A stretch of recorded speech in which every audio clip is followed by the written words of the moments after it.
e que possamos receber, segundo nossos merecimentos, as bênçãos do alto. Os bons espíritos que dirigem esta casa, que nos intuem, sejam sempre conosco e façamos a prece que Jesus nos ensinou. Pai nosso que estás nos céus,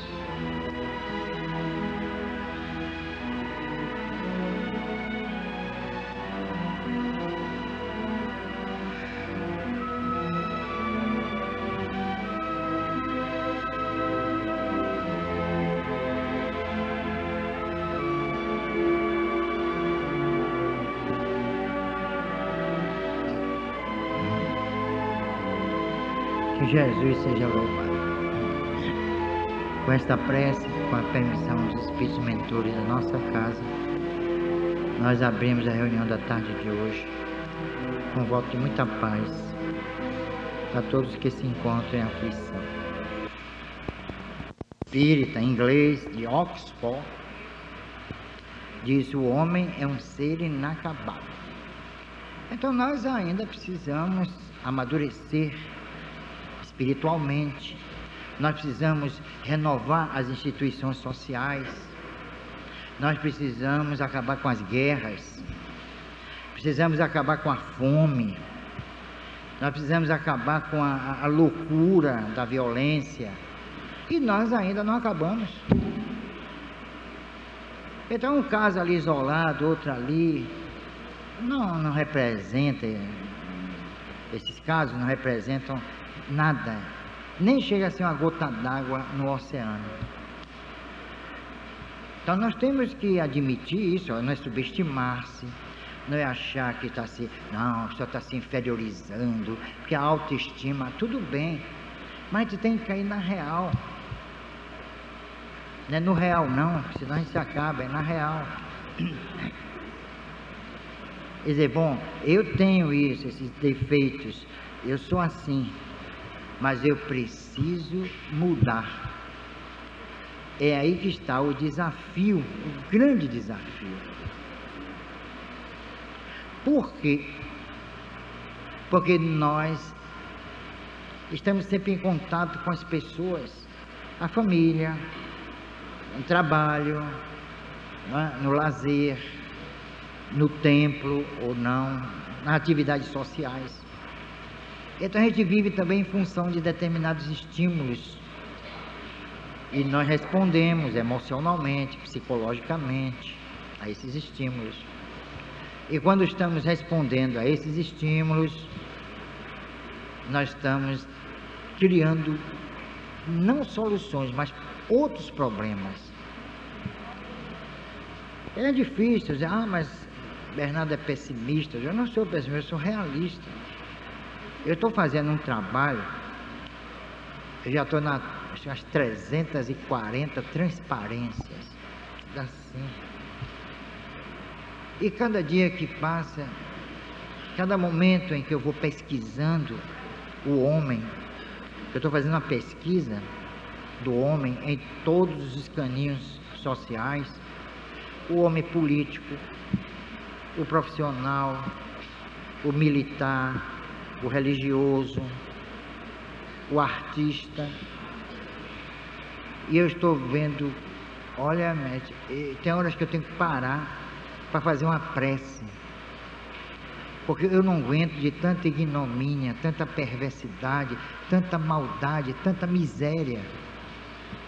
Diz, um trabalho pessimista, não, é a verdadeira face da humanidade. E nós precisamos encarar esta face, para ser até redundante, face a face.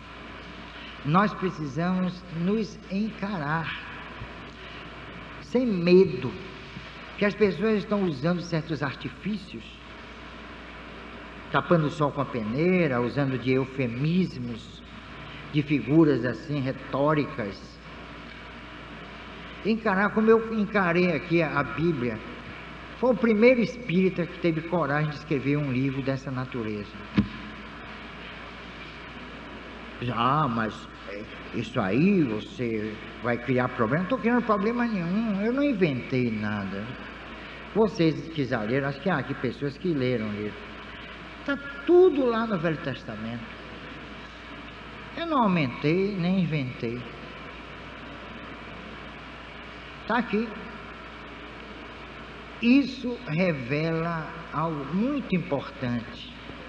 Depois disso aqui, quem lê isso aqui vai dizer, mas quem é verdadeiramente Deus? Porque foi esse Deus que empurraram a humanidade ocidental. Foi esse aqui. Não tem outro. Todas as religiões ocidentais admitem esse Deus aqui. Vocês reparam uma coisa interessante? Nos programas evangélicos, eles pouco se referem a Deus, se referem mais a Jesus. Vocês já repararam isso? Porque um Deus desse é comprometedor.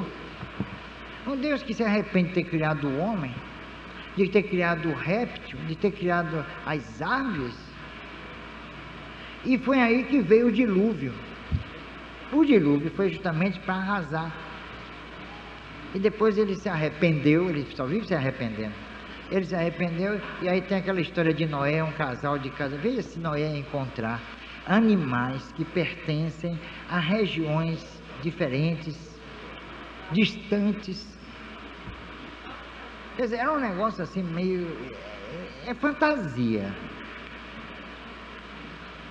Eu acho que o espírita tem a obrigação de estudar, de pesquisar. É isso que eu faço. Aí quando eu revelo isso, isso aí está errado, não pode. O espírita... Não, a gente não pode ser tolerante com isso aqui.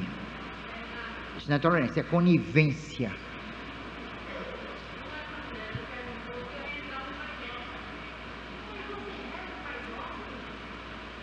Por quê?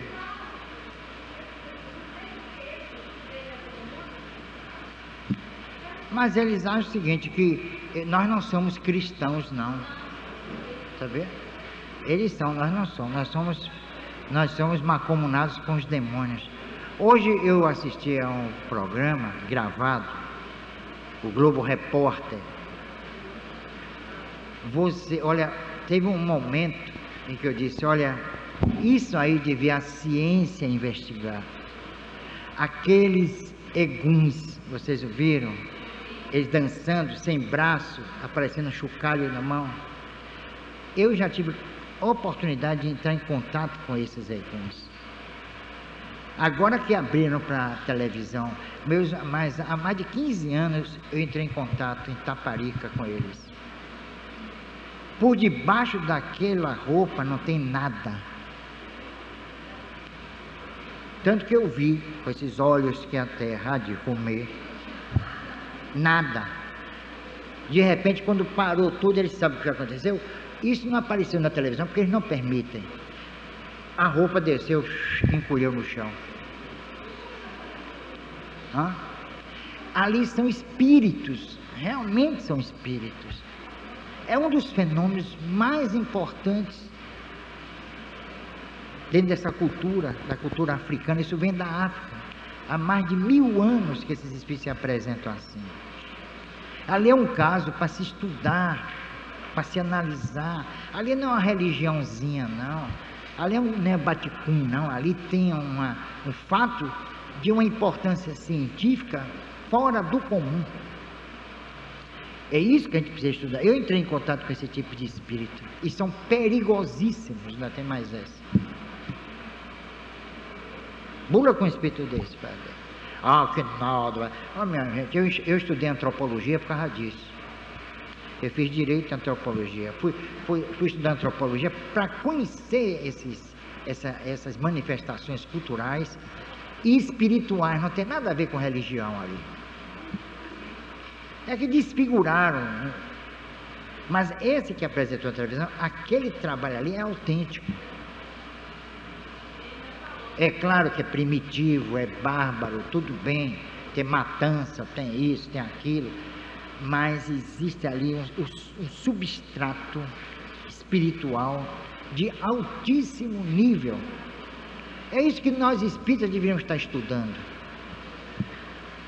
porque são manifestações de espíritos. Hein? Não, ali não chega a ser materializado. Eles estão ali, eles falam. Você não viu ele responder? Mas quando eles caem, não aparece nada, não é uma materialização, é um tipo de trabalho que nem William Crookes, nem Gibier, nem nenhum dos grandes pesquisadores entraram em contato. É único, aquela manifestação é única. Então a gente precisa encarar todos esses aspectos sem preconceito, mas analisando cientificamente. Que apareceu no Globo Repórter, um programazinho de televisão brasileira. Ninguém se manifesta. Onde estão os grandes pesquisadores, né, aqui do Brasil, os antropólogos, os etnólogos? Por que não vão lá para dentro fazer? Vamos pesquisar isso? Vamos analisar essa questão de perto? Não, aquilo ali é como se fosse um folclore. Não é assim, não. Existe o folclore, sim, mas há realmente manifestações autênticas, verdadeiras. Então, nós precisamos encarar determinados aspectos de frente, encarar o candomblé sem preconceitos, não, aquilo ali não presta, não vale nada, o Exu, não sei o que. A gente precisa ir lá para dentro para investigar, porque existem fenômenos ali que mereceriam uma pesquisa. Mas, infelizmente, onde estão os pesquisadores brasileiros? Onde estão os pesquisadores? Porque é muito fácil falar. Não, isso aí é superstição, isso aí é uma manifestação sem importância. Não é não. O brasileiro não é dado a pesquisa. Por isso que um pesquisador no Brasil sofre. Ele é barbaramente atacado. Por quê?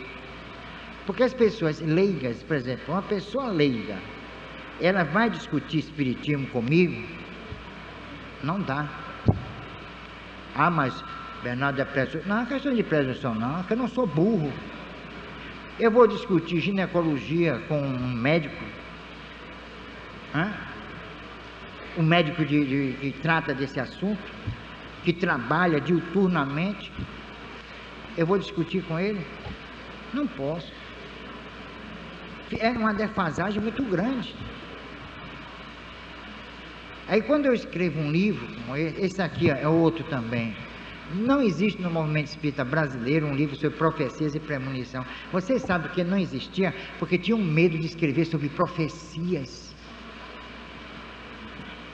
A Federação Espírita Brasileira, para esse livro aqui ser aprovado a publicação, que eles mesmo pediram, eu não ofereci nada, eles constituíram uma comissão de espíritas intelectuais antigos para examinar isso aqui. Resultado, a minha bibliografia eles não tinham, eu tive que mandar cópia de tudo, que a bibliografia minha é inglesa, alemã, aí eles não têm. Falta o quê? Falta estudo. É isso que eu sempre me bati no movimento espírita brasileiro: estudo e pesquisa. Esse negócio de blá blá blá, esse negócio de ficar as pessoas se iluminarem, lá encontrar nirvana, olha, isso é fantasia. Nós precisamos saber em que mundo nós estamos, e nós não sabemos. Eu fiz uma pesquisa uma certa feita sobre astrofísica, mas foi uma pesquisa demorada, mas muito demorada. E aí eu peguei tudo que havia, os russos, a NASA, o programa espacial francês, inglês, não é? Russo, Alemanha não, que ainda está, não é? Com certas restrições.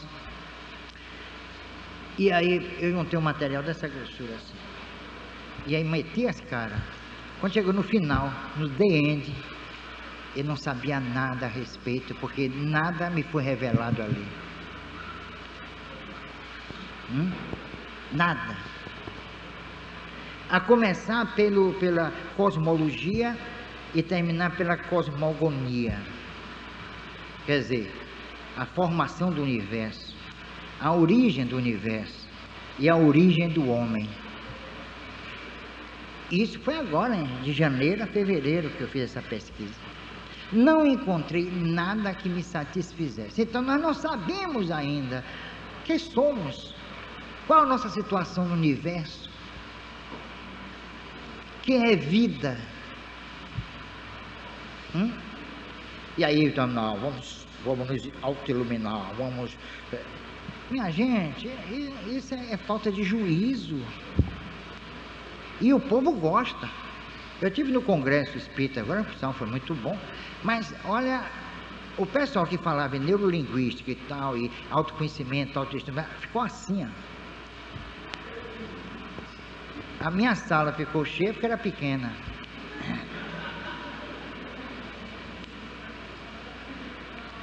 Agora cheguei lá e falei de quê? De pesquisa, coisa séria. Nada de enganar as pessoas. Aqui não. Quem vier aqui vai ter que estudar. Ou estuda, então não vai entender nada. Sinto dizer isso. Ah, mas Bernardo é muito presunçoso. Se vocês quiserem me achar assim, azar de vocês. Eu que não vou enganar aqui as pessoas. A gente tem que encarar frente a frente. Eu admito sim uma alta análise do nosso comportamento, das nossas atitudes. Encarar Deus aqui. Dizer, não, esse não é meu Deus, não. Um Deus sábio, inteligência suprema, não ia dizer uma asneira dessa. Ia? Eu estou sendo errado aqui. Quem errou foi ele, não foi eu, não. Isso aqui está entre aspas. Não foi eu que inventei isso. Foi ele que disse. Veja só, isso é sagrado. Isso aqui, é sagrado. A Bíblia é sagrada, não é não. Então quando a gente aponta isso, Bernardo gosta de falar mal das pessoas, esse pessoal é ignorante, porque só ignorante que pensa assim. E a gente tem que desmistificar, dizer assim, olha, mas vem cá, quem é Deus na verdade? Uma pessoa leu e me telefonou, dizendo, Bernardo, quem é Deus? Eu digo, Deus é aquele que criou o homem. Porque esse que está por aí, foi o homem que criou. E criou a sua imagem e semelhança, porque é um Deus que mata, que odeia. Não, viu? Eles mesmos se trazem Deus ou Deus espíritas. Quer dizer, por que Deus vai nos odiar só porque somos espíritas? Nós não somos filhos dele, não? Aí não, nós não somos filhos de Deus, somos filhos da descendência. Nós somos filhos da descendência. Vocês sabem o que é filho da descendência? De Adão e Eva. Que gracinha, né? Uma coisinha fofa, né? Nós somos de Adão e Eva. Então nossa origem é de 1500 anos antes de Jesus.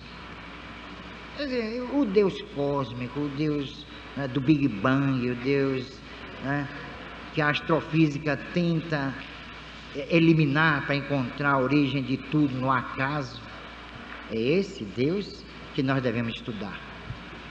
É esse Deus que a gente tem que dizer, bom, eu primeiro quero saber que é Deus, porque nós não sabemos. Jesus revela até certo ponto, mas ele é muito lacunoso. Eis o Pai que está nos céus. Ele não revela exatamente que é Deus. Ele revela o Deus que é seu Pai. Não é isso? Eu estou aqui porque o Pai me enviou. Vai para o Getsemane e pede ao Pai que afaste o cálice. O tempo inteiro é uma ligação Jesus, Deus, muito íntima, verdadeira. Mas ele raramente, ele desloca Deus como seu Pai para fazer com que ele seja Pai da humanidade. É só vocês estudarem o que está faltando. As pessoas que me criticam precisam estudar, porque eu estudo. E muito, tem que estudar muito. Tem que estudar muito. Hoje me acordei 6 horas da manhã, estudei até 4 horas da tarde. Eu estudo direto. É uma coisa minha, eu adoro estar ali estudando. Então a pessoa tem que estudar. Mas é bom, o Bernardo está errado naquele ponto. Não é. Eu estou falando assim porque normalmente as pessoas saem daqui e dizem, não gostei. Mas é assim mesmo. Aqui não se anestesia ninguém, não. Nada disso. A gente tem que saber por que, por exemplo, da obsessão. O que é a obsessão? De onde vem o obsessor? Foi Deus que mandou? Apareceu assim, a geração espontânea? Não. A obsessão é fruto dessa sociedade corrompida, de onde nós e da qual nós fazemos parte. Nós somos tão perversos quanto os obsessores, por isso que eles encontram receptividade. Uma vez perguntou, e Hitler? Eu digo, minha gente, Hitler somos nós. Dê poder absoluto a uma pessoa para ver o que acontece. Vocês veem uma coisa interessante. No mundo artístico brasileiro, e no futebol, em outros segmentos, quando a pessoa adquire fama, ela se transforma. A primeira coisa que faz, se for homem, é largar a mulher.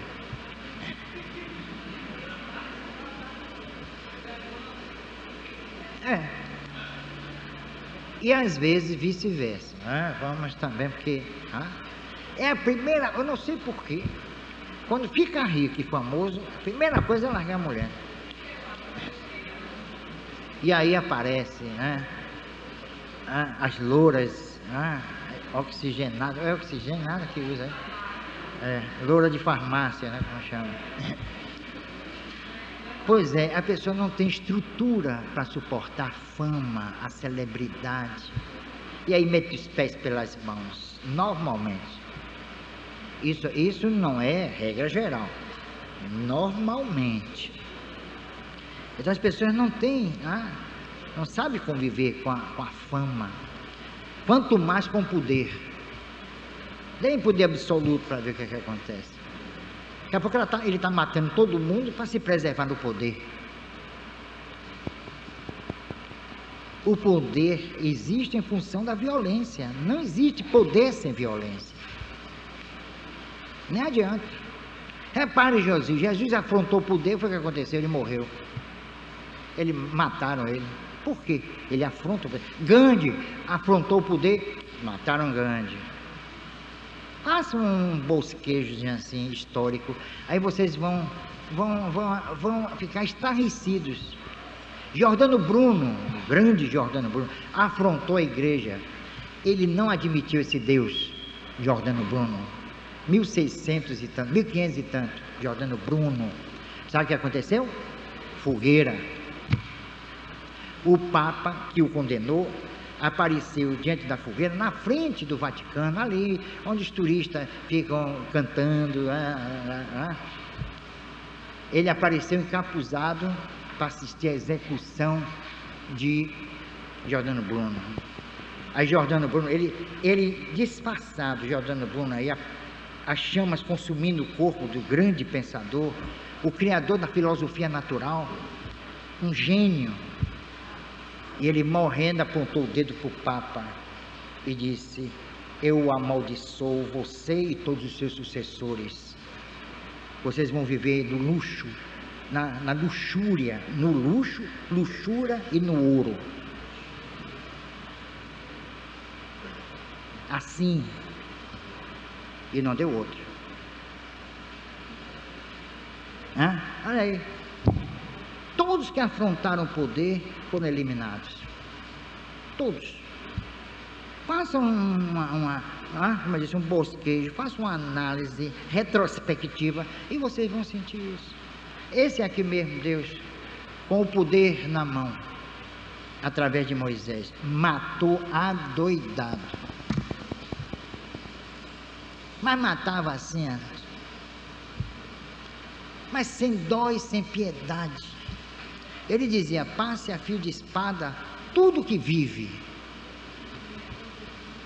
Aí quando os israelitas chegavam numa cidade, matava todo mundo. E tem uma coisa que eu não disse aqui, mas que a história registra.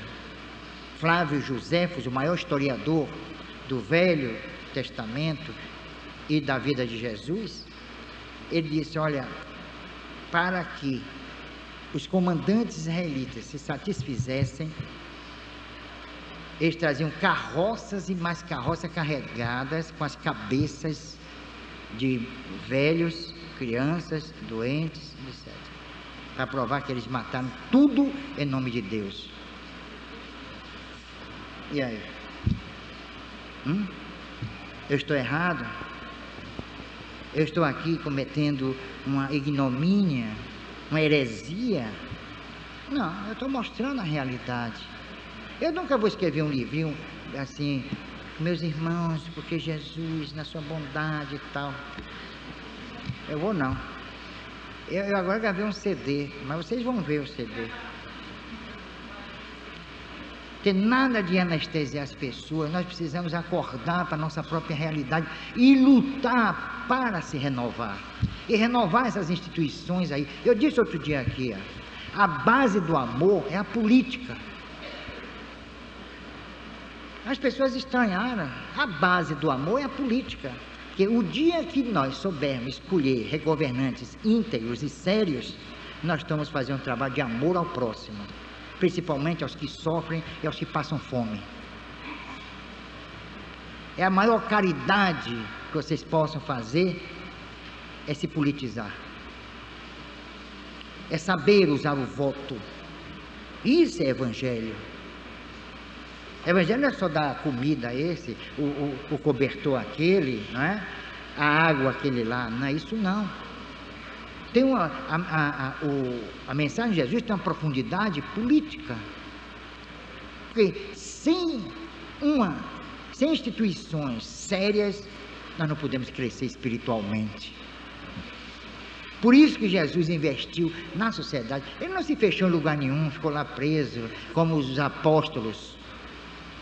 Depois que ele desencarnou, os apóstolos ficaram fechadinhos no Monte Sião, ali, criaram a comuna apostólica, pensando que Jesus estava falando em igualdade material, econômica, e não era.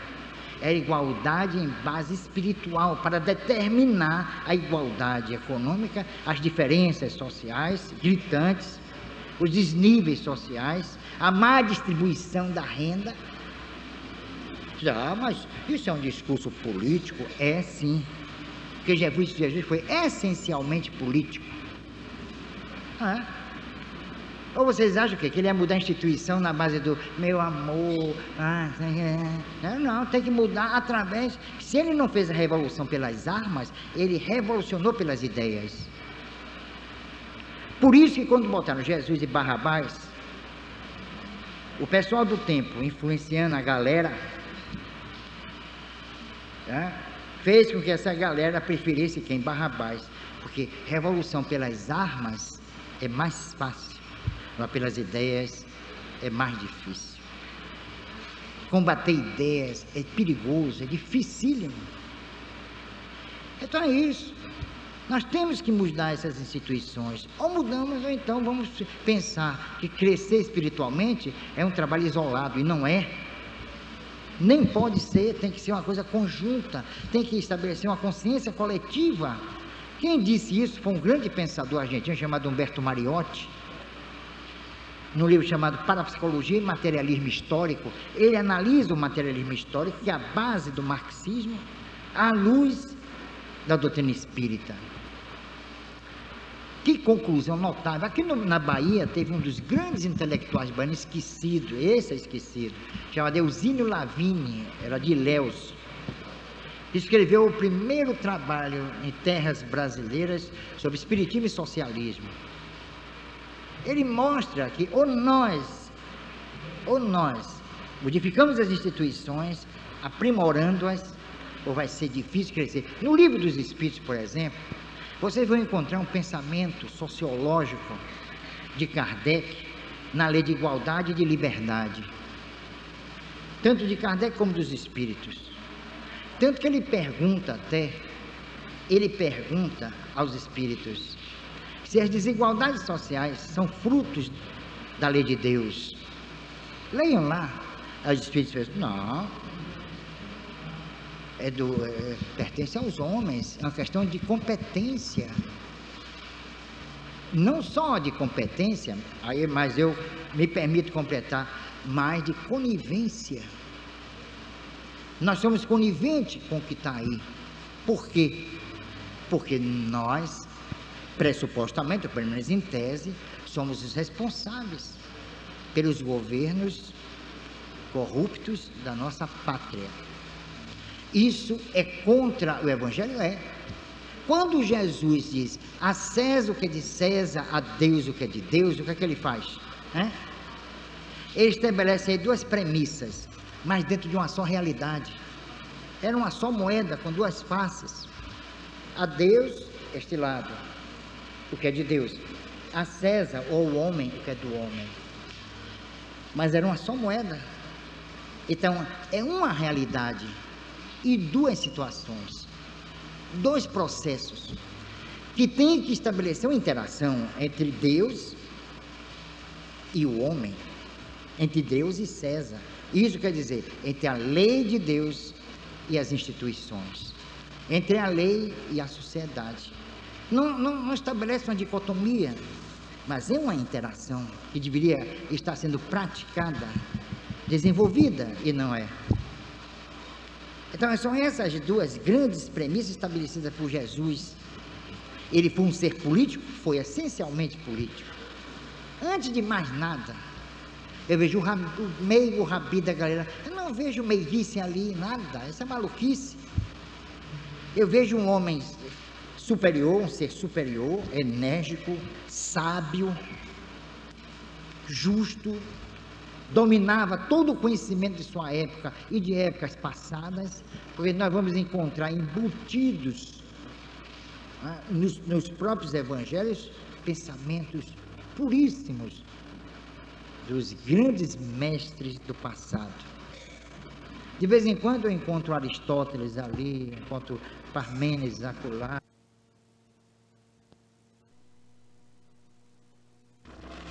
Ele expõe de uma forma fantástica.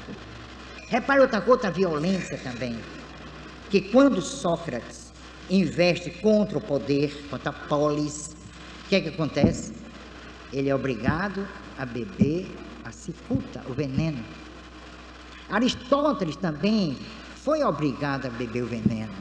Outro grande também pensador chamado Anneo Sêneca, Anneo Lúcio Sêneca, o grande pensador espanhol, quer dizer, romano, mas nascido na Espanha e radicado em Roma. Nero mandou um ultimato: ou você se mata, ou eu vou lá me matar. Ele aí se matou. Por quê? Ele afrontou o poder. Nós precisamos não afrontar o poder, não é isso?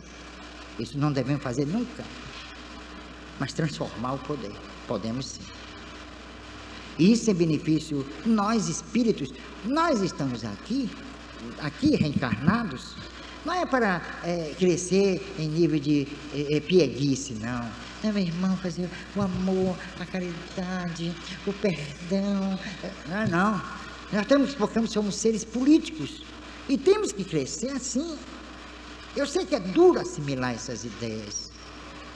Alguém pode estar confundindo, né? Também, espírita não se mete em política. Veja que maluquice. Isso é coisa de doido. Está alienado. Não é essa política partidária de que eu estou falando, é política no sentido aristotélico, cristão. É essa política que todos eles realizaram o seu trabalho, sedimentaram, consolidaram as suas ideias, investindo em direção ao poder. Não tenha dúvida, não. Falta estudo, então. Eu fui professor de ética da Escola Superior de Advocacia. Se tiver algum colega aí, eu fiquei assombrado. Tinha 40 alunos, todos formados em direito, alguns até com pós-graduação. Quando eu comecei a conversar sobre a ética aristotélica, ninguém sabia nada. Não sabe, mas nem sabia, ainda me perguntaram, ô professor, onde é que compra o livro de Sócrates? Eu digo, só se ele baixar aqui e escrever, porque... Não é? Quer dizer, falta estudo, falta pesquisa. Aí o pessoal se contenta com aquele livrinho de mensagem, uma coisinha linda, uma maravilha. Uma vez uma menina chegou para mim e disse, Bernardo, eu estou me melhorando, estou ótima. Eu digo, ótima, muito bem. E por quê? Eu estou lendo Minutos de Sabedoria. Eu digo, minha filha, você quer ficar melhor? Leia os evangelhos, que se em minutos você está assim, vale em séculos, né? Não é? Bernardo combate essa coisa, combato sim. O espírita tem que ser um livre pensador. E eu não estou exigindo que as pessoas sejam intelectuais, mas pelo menos permita a vocês mesmos a desenvolver um ente de razão voltado para o conhecimento real da doutrina espírita. É a doutrina que nasceu na França, primeiro mundo. Kardec não conversou com Luís da Anunciação dos Osórios Pereira, não. Kardec conversou com Voltaire. Kardec conversou com Sócrates. Kardec conversou com Fénelon. Kardec conversou com Pascal, Blaise Pascal, com Rousseau. Esses foram os interlocutores de Kardec, gênios da humanidade. Foram eles, nesse diálogo que houve entre Kardec e esses grandes espíritos. Então nós não podemos amesquinhar o pensamento desses homens, desprezar, mas está defasado, está não. Porque enquanto o homem continuar a perseverar nesses erros clamorosos que vem praticando, é claro que qualquer filosofia como a espírita, especialmente a espírita, estará sempre atualizada, será sempre atual, e estará sempre de acordo com essas nossos problemas, nossas necessidades éticas, filosóficas, políticas, sociais, que a religião entrou em estado de falência. Entrou, infelizmente, me desculpem aí, mas é a verdade. Nós vamos buscar a religião para quê? Para resolver nossos problemas futuros? Dizer, olha, eu quero ir para o paraíso, eu quero ir para o céu, eu quero me sentir bem depois da morte, principalmente aqueles carentes, e a população brasileira está cheia deles. Não é o carente emocional, não é aquele que tem carência afetiva, é aquele que tem carência de comida, falta do que comer, que teve apenas R$6, que é um deboche de aumento. Estão brincando com a gente. Então essas pessoas, já que não deram certo, assim pensam, aqui pelo menos eu vou para o céu, porque interpretaram de uma forma distorcida aqueles bem-aventurados que têm fome. Isso, próprios evangelistas fizeram isso, porque vocês vão encontrar isso num evangelista, acho que é Marcos, mas Mateus vem dizer assim, bem-aventurados que têm fome e sede de justiça. Aí sim é o pensamento de Jesus, porque não consta que Jesus tivesse dado de comer a ninguém. Aí alguém está pensando aí, e a multiplicação dos pães e dos peixes, não é? Você sabe por que Jesus multiplicou os pães e os peixes? Para prender as pessoas pelo estômago, para ouvir a palavra dele, senão aquele povo todo ia embora. Ele deu uma cesta básicazinha da época, e não tem nada, olha, uma das coisas principais de prender o homem é pelo estômago e pela ambição, pela cobiça. Gente, as multidões. A ambição de quê? De ir para o céu, de ir para a glória de Deus. Jesus salva, é uma maravilha. A gente está esperando lá com a opção de anjos, com aquelas cornetas, a gente passando, vestido de branco, um chambrão, cor de rosa, dependendo do status, não é? Pode ser cor de rosa, pode ser branco, né? E uma auréolazinha também aqui, né? Para poder completar o cenário, né? O mise-en-scène. É isso que a gente quer? Não vamos ter, não. Mas não vamos mesmo, porque depende do esforço pessoal. Esse é bom. Jesus verteu o sangue dele na cruz para nos salvar. Veja que maluquice. Salvar de quê? Então foi inútil, porque a gente continua cada vez pior. Olha a volta. Eu sei, mas é duro a gente estar aqui chegando para dizer isso para vocês. Vocês vieram aqui, uma mensagem de estímulo, de amor, de esperança. Mas é aí que está o estímulo e a esperança. Ou nós nos enfrentamos face a face, ou vai ser difícil a renovação. Eu sinto muito. Seria maravilhoso se eu pudesse chegar aqui. Eu me sentia bem feliz. Meus irmãos, que a esperança, tenham fé, porque o amor. Eu sei que isso agrada muita gente. Mas o nosso discurso, infelizmente, é assim. Porque é doloroso pensar que depois de 2000 anos que o Mestre esteve aqui, a nossa miséria moral é cada vez mais alarmante. Cada vez mais o homem se degrada, mostrando efetivamente o que ele é, diga-se de passagem. Quer dizer, mas será que foi inútil Jesus vir aqui? Há pessoas que chegam para mim e dizem: olha, Bernardo, eu gostaria de fazer evangelho lá em casa, mas ninguém acredita em nada. Há pessoas que fazem o evangelho no lar, às escondidas. Agora a família reunir para beber, tá todo, tá? Depois um fica atacando o outro, porque libera geral, né? Aí bota os podres do irmão, cunhado sofre. E cunhado não é parente, é assim que eu digo. A sogra. Eu conheço uma família, sinceramente, isso é verdade. Quando chega esse Dia das Mães, eles se reúnem e aí se cotizam, dão um presente lindo à mãe. Depois começam a beber e ficam xingando a mãe, pintaram o diabo com a mãe. Todo ano ela devolve o presente. Não é brincadeira, não. Então, reunir para isso, agora para estudar os evangelhos, vamos ver aqui, foi o que Jesus disse. Um dia, é uma denúncia, sacando isso? Agora mesmo, em 1999, um cientista de origem até judia, veja só, Prêmio Nobel de Física, diz: a ciência não tem nada a ver com Deus. A ciência, ele falou em nome da ciência, não disse eu não, ele disse ele não. A ciência não admite o Criador. Está lá escrito.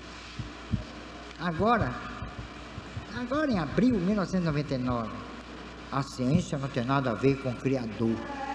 Quer dizer, como é que um homem desse, ignorante, ainda consegue ganhar prêmio Nobel? Isso, ele fala para isso até que está sendo assim, inteligentíssima. Ele está mostrando que é burro. A não ser que seja esse Deus aqui. Aí ele está certo. Esse Deus aqui, tudo bem. Mas o Deus Criador não é esse, não. Esse é um Deus que destrói. O Deus de que eu estou falando é aquele que constrói, que elabora, que cria. Esse é o Deus que eu admito. Aí, senhora, se as pessoas não querem admitir, é o problema delas. Mas este não é meu Deus. Eu não posso ser melhor do que ele. Eu jamais cometeria esses crimes aqui. É um serial killer, Deus nesse caso. Serial killer. É um criminoso que mata em série. Está aqui matando o tempo todo, da primeira à última página. Vocês não leram, não? Leiam. Quem não leu, quem não tem ainda, compre, adquira. Eu não ganho nada com isso, viu? Graças a Deus, não ganho nada. Aliás, graças a Deus eu não ganho nada, né? Graças a esse Deus aqui, né? Na verdade é graças a Deus. Então, gente, vamos estudar, vamos pesquisar. Espiritismo é uma coisa séria. É uma ciência, uma filosofia de consequências morais. Ou nós encaramos assim, ou então vai ser um espiritismo brasileira. E vocês sabem que o brasileiro tem um mau hábito de transformar tudo para pior. Uma pessoa, não, mas é porque você exagera, que nós estamos evoluindo. Eu digo, meu amigo, compare a música de Lupicínio Rodrigues, Noel Rosa, Lamartine Babo, com essa música que está aí, com a Axé Music. Compare. Evoluiu? Será que isso é evolução? Compare os grandes artistas, a pintura, e vejam hoje. Por que um Rembrandt custa 20 milhões de dólares? Não devia custar nada, a pintura atrasada, superada, não é? Por que custa? Por que um Renoir custa 8 milhões de dólares, 10 milhões? Não, é atrasada. Essa pintura impressionista, isso não tem mais valor. Tem sim. Tem. Agora, veja um quadro de um artista moderno, não chega nem a 50 mil reais, quando chega. Por quê? Parece que o mundo evoluiu? Não. É que os homens não querem, né, atender a determinadas exigências, vamos dizer assim, ou reclamos, em nível de crescimento, desenvolvimento de potencialidades, o florescimento do talento, é isso. E cada vez mais a coisa fica medíocre. A música mesmo. Tanto que eu li hoje mesmo, estava lendo, que uma gravadora italiana suspendeu a gravação das obras de Carlos Gomes, porque ninguém comprava, nem no Brasil. Tá bom? E olha que ele fez o Guarani, que a pessoa ouve com raiva porque está ligado à Voz do Brasil, associou que não presta. Um programa que ninguém ouve, que é horroroso até hoje. O pobre do Carlos Gomes, criaram um condicionamento meio assim, a Pavlov, entre o Guarani e um programa detestável, que é a Voz do Brasil. Não é? Então, essa gravadora não quer gravar mais, porque música clássica é uma coisa muito, é um mercado restrito, vocês sabiam dessa? O pessoal hoje quer tchan, tchum e tchan, tchan, tchan, tchan. É isso que o pessoal quer. Quer dizer, é uma geração de incultos, de pessoas incultas. É isso, infelizmente.